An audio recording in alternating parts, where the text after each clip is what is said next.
Greetings 12th class political science students. Welcome back to our channel. Hope you all are doing great. And today we are here back with the part 7 of the chapter, The Crisis of Democratic Order. In last part, we have discussed the results, or you can say the lessons, what we have gained from emergency. But we have also understood that there were some positive and there were some negative aspects also. But now what after that? What was the result? What was the result of the elections? Will the Congress be able to sustain in the power? Because in state level election we have already understood कि state level पे तो anti Congress government बनना शुरू हो गई थी. So now what in the central level? क्योंकि अब 1977 में elections होने लोकसभा के लिए. So now what will happen there? क्या emergency वहां पे कुछ impact डालने वाली है? क्या इमरजेंसी का कुछ इंपैक्ट पड़ेगा? कांग्रेस को पॉजिटिव वे में इन्फ्लुएंस करेगी, नेगेटिव वे में इन्फ्लुएंस करेगी, अपोजिशन को क्या बेनिफिट मिलेगा? All these things we are going to discuss in today's video. So let us start now. In January 1977, after 18 months of emergency, the government decided to hold elections. कि अब हमें elections कराने हैं भाई, 18 month हो गए emergency के लिए, नाउ इट्स इनफ, अब इलेक्शंस करा दो. Accordingly, all the leaders and the activists were released from jails. सारे के सारे लीडर्स को, एक्टिविस्ट को जेल से रिलीज कर दिया गया. इलेक्शंस वर हेल्ड इन मार्च 1977 और इलेक्शंस करवाए गए 1977 में. देखो उससे पहले अब कांग्रेस ने क्या किया? लीडर्स और एक्टिविस्ट को रिलीज किया. अब ये क्या था? That was a political stunt. क्यों था पॉलिटिकल स्टंट? क्योंकि अगर वो अरेस्टेड रखते तो लोग क्या करते? उनके अगेंस्ट में नेगेटिव एक इमेज बना लेते. लेकिन अब कांग्रेस ने क्या सोचा कि लोगों के माइंड में ये जाएगा, क्योंकि उस टाइम पे सिचुएशन नॉर्मल नहीं थी, तो इसीलिए इंदिरा गांधी ने क्या किया? उन एक्टिविस्ट को, लीडर्स को, अपोजिशन वालों को जेल में डाल दिया, क्योंकि हमें डेमोक्रेसी को बचा के रखना था, according to Indira Gandhi point of view. लेकिन अब क्या है? Indira Gandhi is that much good कि उन्होंने क्या किया है? लीडर्स को रिलीज कर दिया इलेक्शन से पहले. लेकिन अब वो इसके साथ साथ ना एक और चीज की तैयारी में है. देखो क्या, इलेक्शंस वर हेल्ड इन 1977 मार्च, क्योंकि देखो जनवरी में क्या हुआ था? जनवरी में डिक्लेरेशन हुई, मार्च में क्या किया गया? इलेक्शंस होने थे मार्च में. तो जनवरी, फेब और मार्च 2 महीने बचे जो लीडर्स अरेस्ट होने के बाद अब रिलीज होके आए हैं. They are having 2 months only just to promote their self, है ना? अब खुद को प्रमोट करने के लिए, अपनी पॉलिसी के रिगार्डिंग कैंपेन करने के लिए they are having 2 months only. It means this left the opposition with very little time. मतलब अब इंदिरा गांधी का देखो पॉलिटिकली वो कितने आगे की सोच रही हैं. कैसे कि पहले तो उन्होंने इलेक्शंस का अब क्या सोचा कि अब हम सस्टेन करके नहीं रख सकते हैं भाई, अब इमरजेंसी के साथ नहीं चल सकती कंट्री, तो अब जरूरी है कि कंट्री में इलेक्शंस होने चाहिए. लेकिन जब इलेक्शंस होंगे तो उससे पहले ये भी जरूरी है कि जो लीडर्स अरेस्टेड है उनको रिलीज कर दिया जाए, ताकि लोग ये ना बोले कि डेमोक्रेसी को खत्म कर दिया इंदिरा गांधी जी ने. राइट? तो लीडर्स को रिलीज कर दिया गया. लेकिन उन लीडर्स को जो रिलीज करने का टाइम था वो क्या था? दैट वाज इन जनवरी 1977. और उसका मतलब क्या हुआ कि जो लीडर्स रिलीज होके आए हैं उनके पास तो बहुत कम टाइम बचा है ना खुद के लिए कैंपेन करने का. तो इंदिरा गांधी को क्या लगा था? In this less time they will not be able to gain the attention of the people, they will not be able to attract the voters, और दोबारा से कांग्रेस क्या हो जाएगी? काबिज हो जाएगी हमारी कंट्री की लोकसभा पे. समझ आया? This was all of the agenda. But फिर क्या हुआ? But political developments took place very rapidly. लेकिन पॉलिटिकल डेवलपमेंट्स बहुत तेजी से हो रहे थे. The major opposition parties had already been coming closer in the pre emergency period. अगर आप लोगों को याद हो, हमने 1971 के इलेक्शन में भी पढ़ा था, क्या था? इंदिरा हटाओ. अपोजिशन वाले तो एक साथ थे पहले से ही. अब इंदिरा गांधी को क्या लगा कि इमरजेंसी के बाद में वो लोग एक साथ आएंगे, तो मतलब उनको वो टाइम ही ना दो. लेकिन यहां पर कहीं ना कहीं इंदिरा गांधी की जो फार साइटेडनेस थी ना, वो कहीं ना कहीं वीक थी. क्यों?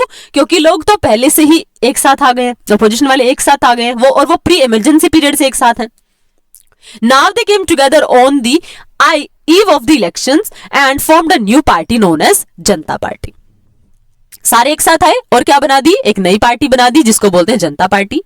The new party accepted the leadership of Jayaprakash Narayan. आपको याद आ रहा होगा कि जब हम लोगों ने बिहार और गुजरात का कंटेक्स्ट पढ़ा था, राइट? तो लोगों ने क्या बोला था?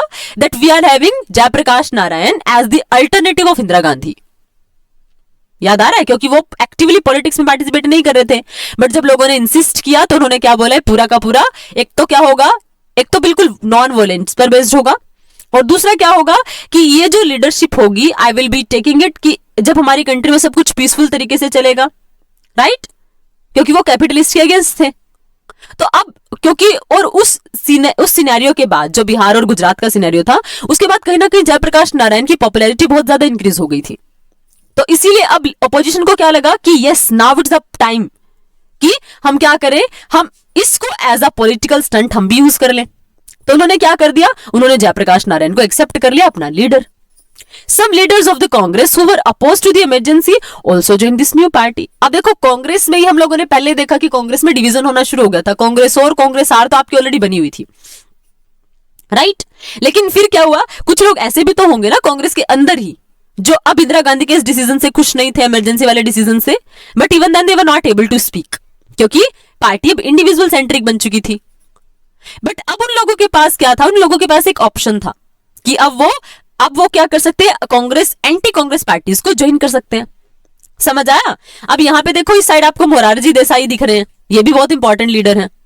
के कामराज, मोरारजी देसाई, सिंडिकेट्स के नेम आपको याद आ रहे होंगे इस टाइम पे, राइट। तो अब देखो मोरारजी देसाई ये कौन थे, freedom fighter, Gandhian leader, proponent of khadi, मतलब कि खादी को वेयर करो, सारी की सारी चीजें। उसके बाद naturopathy and prohibition, chief minister of Bombay state, deputy prime minister, join Congress after the split, मतलब कांग्रेस ओ, मतलब अब देखो सिंडिकेट्स वाले लीडर नहीं, राइट। उसके बाद प्राइम मिनिस्टर फ्रॉम 1977 टू 1979। अब ये इलेक्शंस के बाद क्या सिनेरियो चेंज होने वाला, that we are going to study right now. First prime minister belonging to a non Congress party, ये इसलिए इंपॉर्टेंट है। अब देखो रिजल्ट क्या निकला सामने, यहां पर देखो कांग्रेस धराशायी हो गई है भाई, राइट। अब देखो यहां पे क्या हो रहा है, a cartoonist reading of who won and who was defeated in the 1977 elections. Those standing with the common man include Jagjivan Ram, Morarji Desai, चरण सिंह एंड अटल बिहारी वाजपेयी। ये इनकी पिक्चर आपको दिखाई गई है। ये क्या शो कर रहा है आपको, ये शो कर रहा है कि अब कहीं ना कहीं कांग्रेस, देखो इमरजेंसी, एक हाथ में इमरजेंसी है, 42nd अमेंडमेंट है, मीजा है, और ये सारी की सारी चीजें, सेंसरशिप है। अब कहीं ना कहीं ये सब चीजों का एंड हो रहा है, धराशायी होने वाली है कांग्रेस। तो आपको समझ आ ही गया होगा कि इलेक्शंस का रिजल्ट क्या रहने वाला है, राइट। अब यहां तक आप लोगों को क्या समझ आया कि कांग्रेस ने मतलब पॉलिटिकल स्ट्रैटेजीज अडॉप्ट की, लीडर्स को रिलीज कर दिया, बट नॉन कांग्रेस पार्टी जो थी, अपोजिशन पार्टी थी, वो सारी कंबाइन होगी, जयप्रकाश नारायण को अपना लीडर बना लिया, right? So some other Congress leaders also came out and formed a separate party under the leadership of Jagjivan Ram. कुछ और कांग्रेस के लीडर थे, वो भी बाहर आए। अब उन्होंने क्या बोले, उन्होंने बना लिया अपनी सेपरेट पार्टी जगजीवन राम के नाम से। This party named as Congress for Democracy, later merge with Janata Party. मतलब इन्होंने अपनी पार्टी बनाई और उसका नाम क्या रखा, कांग्रेस फॉर डेमोक्रेसी। अब देखो जो इमरजेंसी का टाइम पीरियड है, अगर आप लोगों ने इसको अच्छे से इवेल्युएट किया है तो you are able to understand कि जो इमरजेंसी थी वो सबसे बड़ा थ्रेट थी हमारी डेमोक्रेसी के लिए। हमारी डेमोक्रेसी को खत्म कर दिया था एक टाइप से इमरजेंसी ने। तो यहां पे वही, अब जो अपोजिशन वाले हैं they are using it for their benefit. वो तो क्या बोलेंगे कि हमें डेमोक्रेसी को बचाना है। तो अब उन्होंने जो जगजीवन राम की लीडरशिप में पार्टी बनाई, उसका नाम ही क्या रख दिया, कांग्रेस फॉर डेमोक्रेसी। और बाद में इसको मर्ज कर दिया गया, letter merge with the Janata party, बाद में इसको जनता पार्टी के साथ मर्ज कर दिया, राइट। फिर क्या हुआ, the Janata party made this election into a referendum on the emergency. उसके बाद जनता पार्टी ने क्या किया, इलेक्शन एक रेफरेंडम टाइप में मतलब हो गया election. Its campaign was focused on the non-democratic character of the duel and on the various excesses that took place during the period. अब देखो अगर वो लोगों से वोट मांगेंगे तो किसके नाम पे वोट मांगने वाले हैं, इट्स वेरी क्लियर ना, क्योंकि कांग्रेस ने डेमोक्रेसी को खत्म किया है, राइट। नॉन डेमोक्रेटिक नेचर कहीं ना कहीं इंप्लीमेंट किया है कंट्री में। तो अब इन्होंने जो कैंपेन करना शुरू किया वो किसके अगेंस्ट में किया, नॉन डेमोक्रेटिक कैरेक्टर के अगेंस्ट में, right.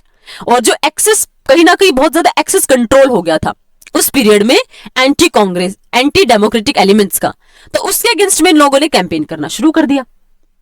In the backdrop of arrest of thousands of the person and the censorship of the press, the public opinion was against the Congress. और इनको इजी क्यों हुआ, जनता पार्टी को easy क्यों हुआ elections के लिए लोगों का समर्थन पाना, सपोर्ट गेन करना, क्योंकि लोग तो पहले कांग्रेस से परेशान है भाई। समझ आया। तो मतलब क्या हुआ, कांग्रेस ने प्रेस पर जो सेंसरशिप लगाई थी, पब्लिक ओपिनियन था वो पहले कांग्रेस के अगेंस्ट था, right. Jayaprakash Narayan became the popular symbol of restoration of democracy. और जयप्रकाश नारायण क्या बने एक टाइप से, क्योंकि लोग दिखा रहे थे ना वो अल्टरनेटिव है इंदिरा गांधी जी के, तो जयप्रकाश नारायण क्या बन गए, कि डेमोक्रेसी के सिंबल बन गए, कि वो ऐसे पर्सन है जो डेमोक्रेसी को रिस्टोर करवा सकते हैं। The formation of the Janata party also ensure that non Congress votes would not be divided. और जनता पार्टी ने फॉर्मेशन होगी ना जनता पार्टी की, देखो आपने क्या पढ़ा कि जो कांग्रेस फॉर डेमोक्रेसी वो बाद में मर्ज होगी जनता पार्टी में। तो जनता पार्टी का मतलब क्या था, जनता पार्टी का मतलब यही था कि अब नॉन कांग्रेस की वोट डिवाइड नहीं होंगी। सिंपल सा मतलब, अब कांग्रेस को वोट नहीं जाएंगे, मतलब अब चाहे वोट किसी को भी जाए, हालांकि डिवाइड नहीं होंगी, मतलब जनता पार्टी के नाम पे वोट जाएंगी, बट वो वोट कांग्रेस को तो नहीं जाएंगे। That was clear. It was evident that the going was tough for the Congress.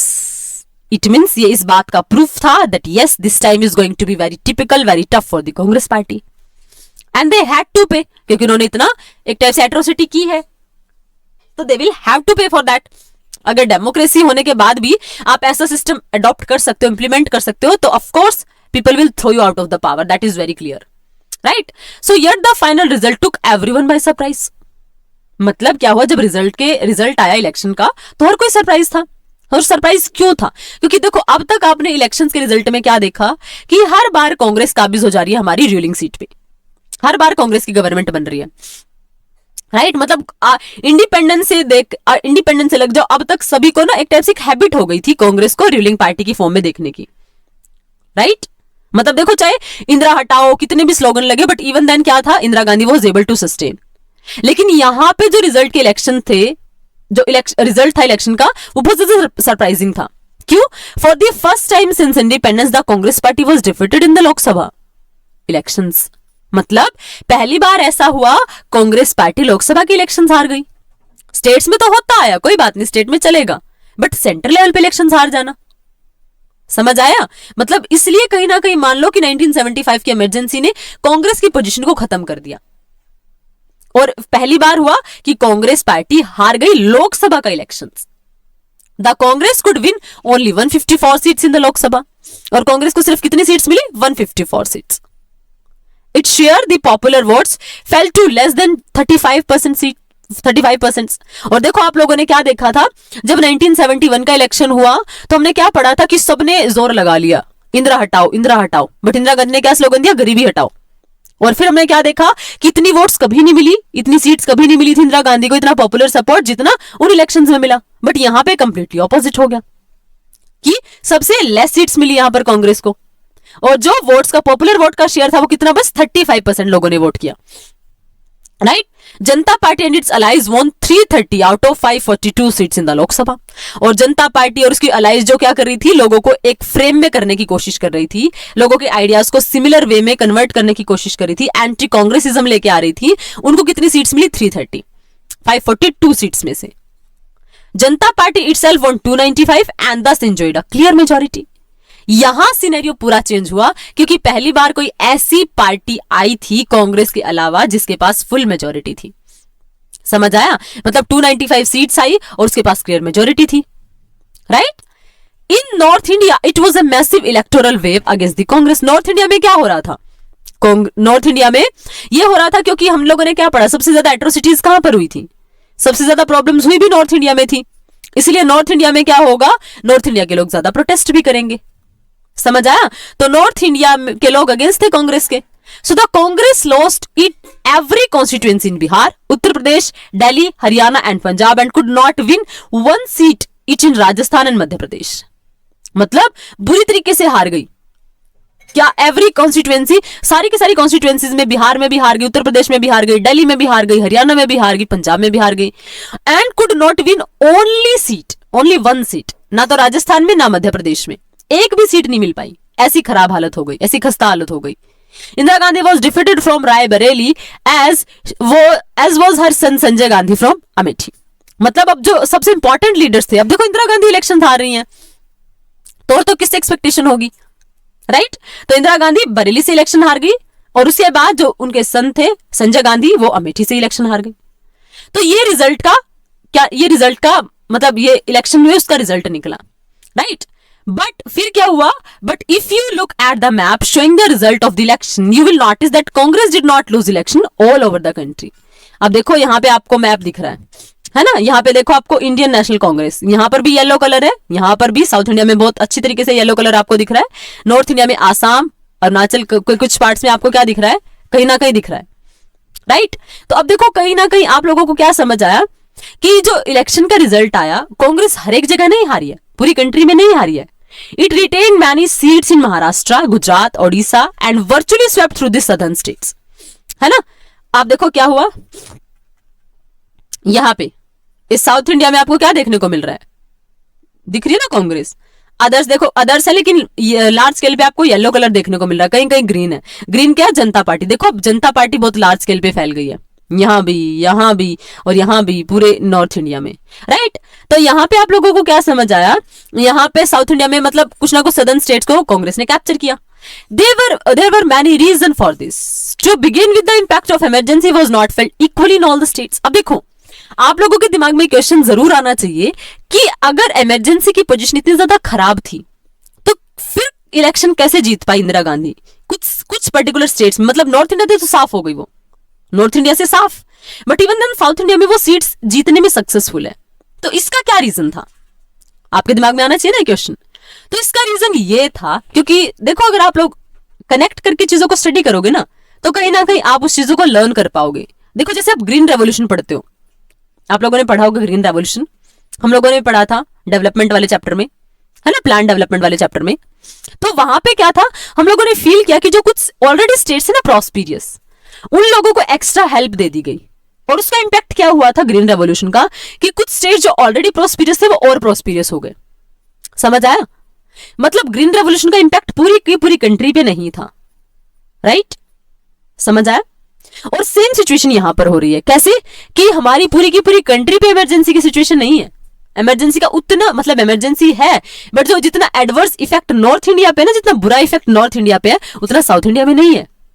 समझ आया। This forced relocation and displacements force, उसके बाद क्या हुआ, sterilizations were mostly concentrated in the northern states। मतलब जो डिस्प्लेसमेंट्स हुई, मतलब एक जगह से दूसरी जगह पे रिलोकेट करना लोगों को, वो सारी की सारी क्या हो रही थी, सिर्फ नॉर्थ इंडिया में बहुत लार्ज स्केल पे हो रहे थे, राइट। और but more importantly north India had experience some long term changes in the nature of political competition. The middle class from North India was beginning to move away from the Congress, and the Janata Party became the platform for many of these sections to come together. In this sense, the elections of 1977 were not merely but about the emergency. समझ आया आप लोगों को कि एक तो north India में क्या हो रहा था, नॉर्थ इंडिया में जो इम्पैक्ट था ना इमरजेंसी का वो बहुत ज्यादा था, क्योंकि एट्रोसिटीज वहीं पे ज्यादा हुई, बहुत ज्यादा हुई, इसीलिए साउथ इंडिया वाले लोगों को इतनी ज्यादा प्रॉब्लम थी नहीं। अब देखो आप लोगों को कनेक्ट करके पढ़ोगे ना चीजों को तो जल्दी समझ आएगा।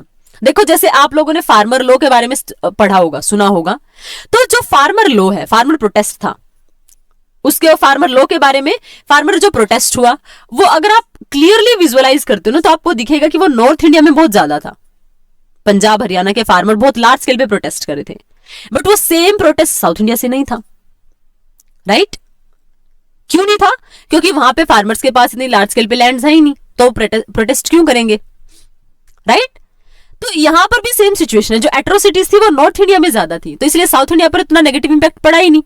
डिस्प्लेसमेंट्स, रिलोकेशन जितनी यहां पर हुई वो वहां पर हुई ही नहीं। लोगों को जबरदस्ती बंदी बनाना और ये सारी की सारी चीजें ये नॉर्थ इंडिया में ज्यादा थी, राइट। और दूसरा क्या था, हमारे जो नॉर्थ इंडिया था वो बहुत लंबे टाइम पीरियड से फील कर रहा था कि जो एक पॉलिटिकल कंपटीशन, बिहार, गुजरात और ये वाले प्लेसेस है ना, तो यहाँ पे जो पॉलिटिकल कंपटीशन था, तो अब क्या हुआ, वो लोग चाह रहे थे, they want to move away from the Congress party. और अगर कांग्रेस पार्टी से मूव होंगे तो it means there should be any other party for that, क्योंकि कोई ना कोई तो आपको, देखो आप बोल रहे हो कि मेरे को कांग्रेस पसंद नहीं है, बट जब तक आपके सामने कोई विकल्प नहीं है, आपके सामने कोई ऑप्शन नहीं है, then how can you cast your vote करने का भी ऑप्शन नहीं है ना। तो अब जब नॉर्थ इंडिया के पीपल लॉन्ग टर्म से यही फील कर रहे थे that yes we are not satisfied with the Congress, but they were not having any choice, any rational choice you can say. But यहां पे क्या हुआ, इन इलेक्शंस में they were having a definite choice, clear choice और वो choice की form में कौन था उनके सामने अवेलेबल? जनता पार्टी। और अगर जनता पार्टी अवेलेबल थी तो अब जनता पार्टी क्या बन गई? प्लेटफॉर्म बन गई ना। जो भी एंटी कांग्रेस है वो मिल जाओ भाई जनता पार्टी में जाके, राइट?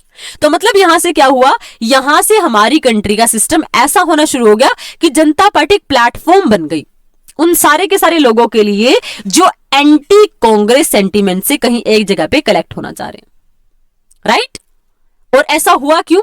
ऐसा इसलिए हुआ क्योंकि जो 1975 की इमरजेंसी थी उसने हमारी कंट्री को बहुत लार्ज स्केल से इन्फ्लुएंस किया और नेगेटिव ज्यादा था।